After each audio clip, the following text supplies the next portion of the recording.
এই দেখুন বন্ধুরা, আজকে আপনাদের সামনে নিয়ে এসেছি চটজলদি একটা বিকালবেলার নাস্তা রেসিপি। তো ভীষণ টেস্টি হয়।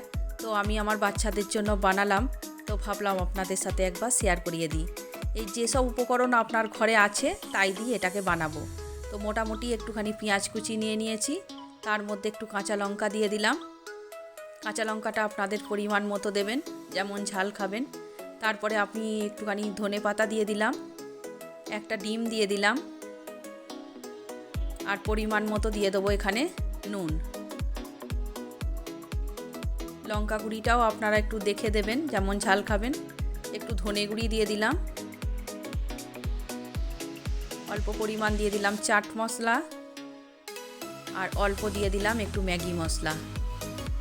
বাস এই সব উপকরণ দিয়ে ভালো করে মাখিয়ে নিতে হবে। আর গোটা জিরেটা দিলাম একটুখানি, গোটা জিরে দিলে ভীষণ ভালো লাগে। আর এর মধ্যে এই যে পাউরুটি ছিল 2 পিস, এই পাউরুটিটা ভালো করে জলে দিয়ে চেপে জলটাকে একদম টিপে বার করে দিতে হবে। বাস এটা শুকনো হয়ে গেলে এটার মধ্যে ধীরে ধীরে মিক্স করে নেব। আস্তে আস্তে এটাকে হাতে করে মশলা নিলে ভালো হয়। ভালো করে এই যে মেখে নিলাম হাতে করে, তাহলে পরিমাণটা বোঝা যাবে। একটু যদি গিলা গিলা ভাব হয়েছে, তার মধ্যে এবার অ্যাড করব একটুখানি, দেখুন স্কিপ করবেন না, তাহলে সম্পূর্ণ মাখাটা আপনারা বুঝতে পারবেন, নাহলে একদম ঠিক মতো হবে না। একটুখানি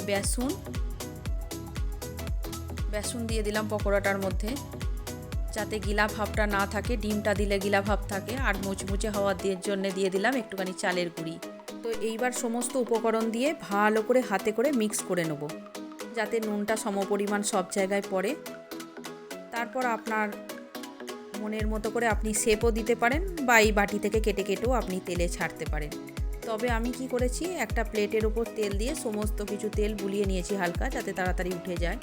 আর ওরকম করে একটা একটা করে শেপ দিয়ে রেখেছি। এই যে তাহলে কি হবে, ফটফট করে তেলের মধ্যে ছাড়তে আমার সুবিধা হবে। আর গোটা এই কড়াইটার মধ্যে চারিদিকে হাতে লেগে যাবে না, বা খুন্তিতে মাখামাখি হয়ে যাবে না। তো সেই জন্য আগে থেকেই এটা করে রেখেছিলাম। আর তেলটাকে বলে দিই, এটা প্রথমেই তাওয়াটাকে গরম করে নিয়ে তেলটাকে গরম করে নিয়েছিলাম, তারপর একদম কম আঁচে করে দিয়েছি। তারপর ভালো করে উল্টে পাল্টে এরকম করে ভাজতে হবে। তো ভাজাটাতে আপনাকে একটুখানি ধৈর্য ধরতে হবে। ওদিকে তো চটজলদি হয়ে গেল, কিন্তু যদি এখানটাও তাড়াতাড়ি করে ভেজে তুলে দিই, তাহলে ভেতরটা সম্পূর্ণরূপে কাঁচা থেকে যাবে। তো সেই জন্যই ধৈর্য দেওয়া হচ্ছে কড়াইটার উপরে।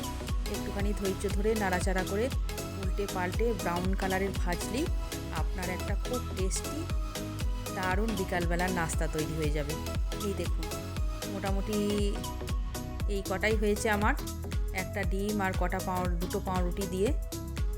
তো এটা আপনারা মুড়ির সাথেও খেতে পারবেন, বা শুধু মুখে সসের সাথেও খেতে পারবেন, আবার 1 কাপ চায়ের সাথেও তো দারুণ লাগবে। তো আমি এখন সস দিয়ে বাচ্চাদের দেবো, আর আমি দুটো চায়ের সাথে খাবো। এই দেখুন ভীষণ সুন্দর হয়। অবশ্যই আপনারা একবার করে দেখবেন, আর কেমন লাগলো রেসিপিটা একবার কমেন্টের সাহায্যে জানাবেন।